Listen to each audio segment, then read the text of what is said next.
gents, this is your girl Tanisha coming to you with another video. This one is how to make it through a divorce. First and foremost, no one ever really gets married with the intention of getting divorced. You get married with the intention that this is who you're going to be with, this is who you're going to stay with forever, y'all going to make beautiful babies, have a wonderful house with a white picket fence, and everybody's going to be happy. But in reality, such as even as myself has experienced, divorce sometimes can be very painful. Some people liken divorce to the death of someone close to you. When I got a divorce, I actually was the one to file for divorce, but it still hurt nonetheless because it's still the severing of the soul tie to a person who you've been with for quite a while. I was married 8 years. So I want to give you some tips on if you file for divorce, if the divorce is final, how to get through these next months, weeks, whatever. The first thing you need to do is to cry. I like to think that crying is cleansing the soul. It's cleansing pain and hurt. And then recognize, try to take into inventory why did you get a divorce? What was it that prompted you to either file for divorce, or what has the other person been saying to you over a period of time that prompted them to say, I don't want to be in this relationship anymore? Cry. It's okay. Try to, me personally, everywhere I would go that he and I had been, it would just remind me and I would just get sad. I honestly suggest for you to get into some kind of activities or go be around your friends so you don't fall into a depression. Because if you're alone, it's very easy to fall into a depression, especially if you're used to having this person around, if you're used to being with this person and doing things with this person. It's easy to fall into a depression. So to avoid that, try and find some activities, whether you go on meetup.com and find some new things that you're interested in, the events on Facebook, try and find different events to go to, whether you're into fashion. Try to go to like places where people go to cook and create new dishes. The sip and see, whatever it's called, where you go, you drink wine and you paint. This is also helping you network and get back out into the world and meeting new people, and ultimately possibly meeting someone who you can begin a new relationship with later on, because you don't ever really want to jump out of a divorce right into another relationship, because that person is really just going to be the rebound. That person is really just going to be the band-aid on top of a bullet shot, a bullet gun, a bullet wound, and you don't want that. I waited 3 years between my divorce and my next real relationship. Now, did I play around in between? Yeah, I did. Had a lot of fun. Wasn't serious about anyone. So, but I never committed to anything until 3 years later, and now I'm in a monogamous, committed relationship that is progressing forward. So, that's another tip. I would also say that if you have children, try to, if they're not of age, if they're small children and they've not asked you any questions about the divorce, try to keep your discussion of the divorce minimal. You know, if they're like, well, where's daddy? You can just say, well, you know, daddy's at his house. So you have 2 houses now that you can go to. So something like that. So you don't really want to talk about the other individual negatively around your children. So that's a tip right there.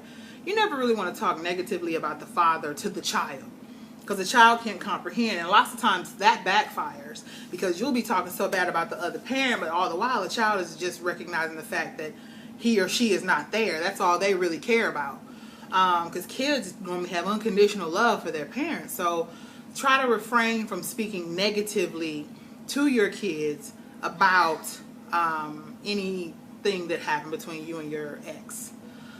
Let's see, what's another thing that I learned from divorce? Try to take inventory of the relationship where you failed. What didn't you do that you could have done? Now, I'm not saying just get so full of self-pity and, oh, I should have did this, I should have toasted this bread on both sides instead of just one. No, I'm not saying that. But what was the thing that you're constantly butted heads about that you could have compromised on and possibly could have salvaged the relationship as a result? A lot of time in divorce, it's just, sometimes to me, it's two people who are very prideful that don't want to compromise. They don't want to, just say, okay, it's fine, have your way. Now, if he's cheated on you or she's cheated on you, okay, you got every right to just go file the papers. We don't really have much to discuss about the situation.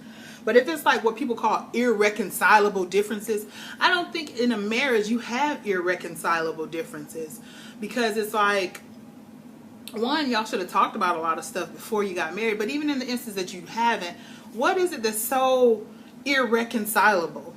I mean, that's why I think it's good to have God in your relationship, because, and in yourself initially, because then you're able to forgive people for whatever they do. People do stuff.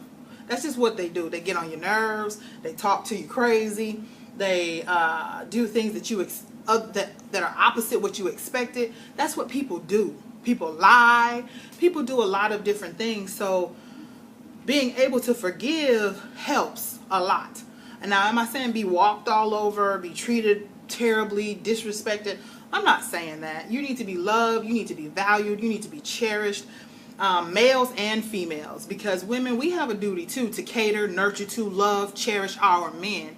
Because think of it, if he's out in the world doing his thing, trying to make a home for you and bringing, the bacon or the eggs or whatever he bringing in, the cheese, whatever financial contribution he's trying to bring in, you need to, you need to make your home and his life easier than what it is.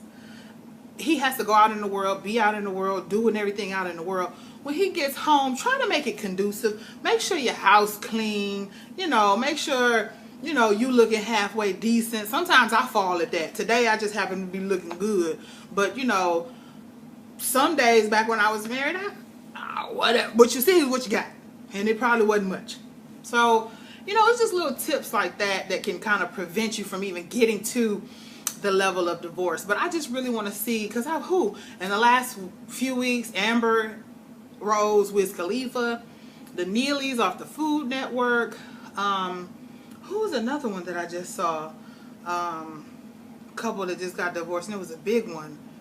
I don't know, but the point being is I just really wish people could get together and stay together and just stop trying to take the easy way out. Now, I can't judge everyone's situation, but oftentimes, if you've tried everything, I'm talking about everything, counseling, talking to the person, prayer, your pastor, conferences, you gave it the good fight for your marriage, and it's still just not working. Ask yourself, what is it that's not working? Is it just that you're not happy? Marriage never was intended to make you 100% happy 100% of the time. If you think that, you have the wrong perception of marriage. I'm talking about the wrong perception of marriage. Marriage is not to make you happy all of the time. One of the main functions of marriage is for reproduction. Another function of marriage is for some people, it gives them a greater sense of fulfillment in life. I like being not a homemaker, but I like cooking dinner for my significant other, my husband. I like making sure my son is okay. I like family going out and things of that nature. I like things like that. So, for everybody, it's not for everybody. So, as far as the divorce, after the divorce, you're going to be lonely. Unless you just out there, you just go out and you just bust it open to everybody and you just like, ooh, I met a guy to try to ease the pain, then maybe not so. But if you're just like you don't do that, you just like, oh, I'm just going to suffer through it, you might get lonely. That's why it's very, very important to find some things that can occupy your time. I cannot stress that. Whether it's throw yourself into your business, throw yourself into your ministry, Throw yourself into your children. Throw yourself into volunteer work. Something to keep your mind off of that situation, and then, to keep you from falling into depression. Let's see, because you're going to feel a lot of emotions when you go through a divorce. There's a wide range of emotions: sadness, anger, guilt, frustration, pity. You go through a wide range of emotional roller coaster rides. But just be prepared. And I honestly suggest that if you're going through a divorce, increase your prayer time and ask God for help and assistance with your emotions, and to help ease the pain of the divorce.